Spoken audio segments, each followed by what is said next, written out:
In my previous video, I have talked about who is Adi Shakti.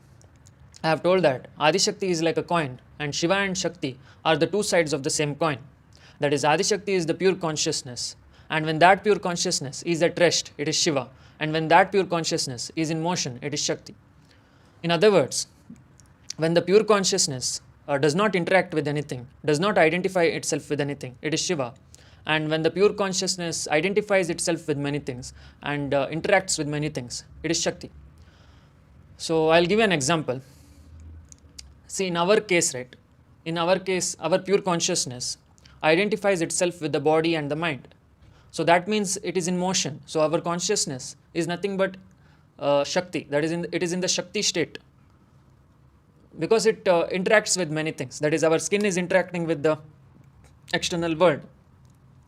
Our eyes are interacting with the external world. Ears, nose, tongue, everything. Our five senses are interacting with the external world. And our pure consciousness is identifying itself with the five senses. So basically, our consciousness is not at rest. It is not Shiva. But when it is Shiva, during sleep, right, it tries to go to Shiva. That is, you can observe during sleep, we don't have a lot of desires, but still we breathe. That is, our body keeps on breathing. That means that it is still not yet Shiva. It still identifies our consciousness subconsciously. It identifies itself with the body. That is why it is breathing. And sometimes we dream. So that what the dreams mean is our consciousness identifies itself with the mind. That is why it is still dreaming. Now, the goal is to reach Shiva, that is nothingness. But it is very hard to reach nothingness because to destroy the self, it is not an easy task. So that is why there are many layers of dreams. That is, this physical dream is inside the astral dream, and the astral dream is inside the causal dream.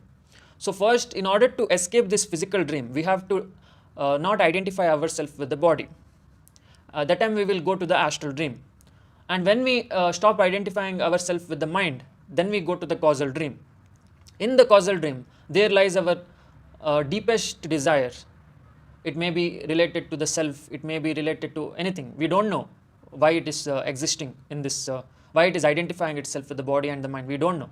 So because of something, we are existing here as Shakti.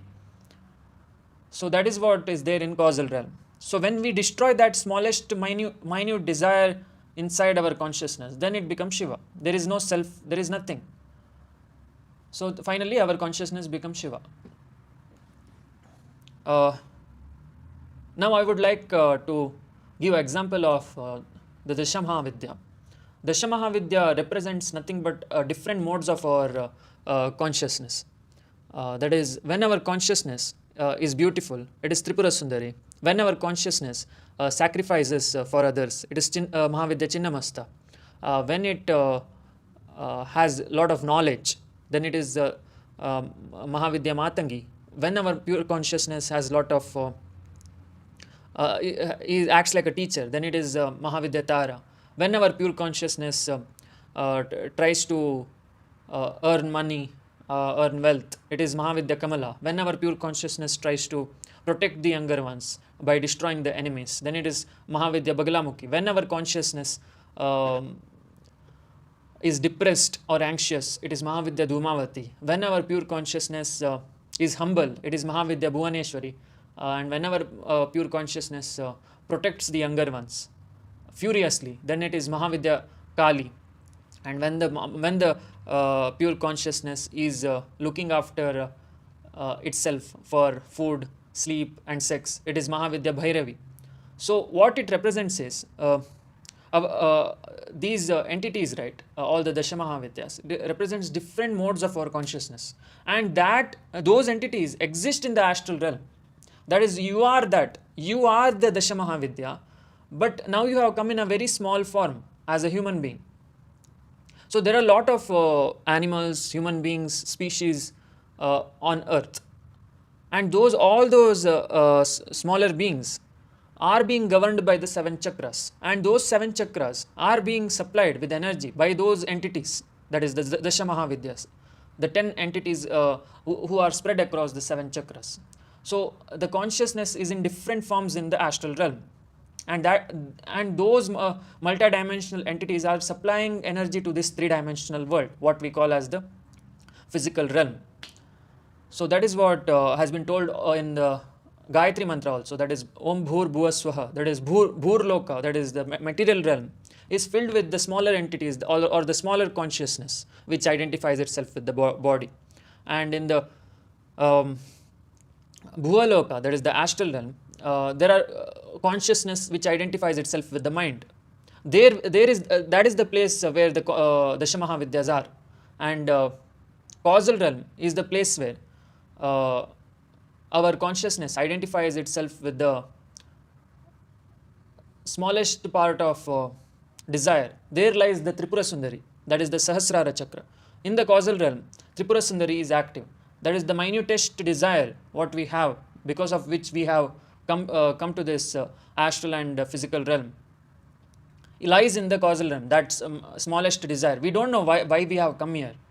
That smallest desire is the reason why we have come here. But that desire we don't know. So when we destroy that smallest desire because of which we are present here, then we will never exist anymore. We will become the Shiva. But I would like to tell that we have to never judge Shiva nor Shakti. Shiva is nothingness. We have to never tell nothingness seems boring, or we have to never insult Shakti, because sometimes when we get depressed, we tell it is painful and all. But you have to see the beauty in the depression. You have to see the beauty in the anxiety, because that is what Mahavidya Dhumavati is. And sometimes we consider lust, anger, all those emotions and thoughts as bad or painful or something. That is also our pure consciousness in the Bhairavi or the Mahakali form.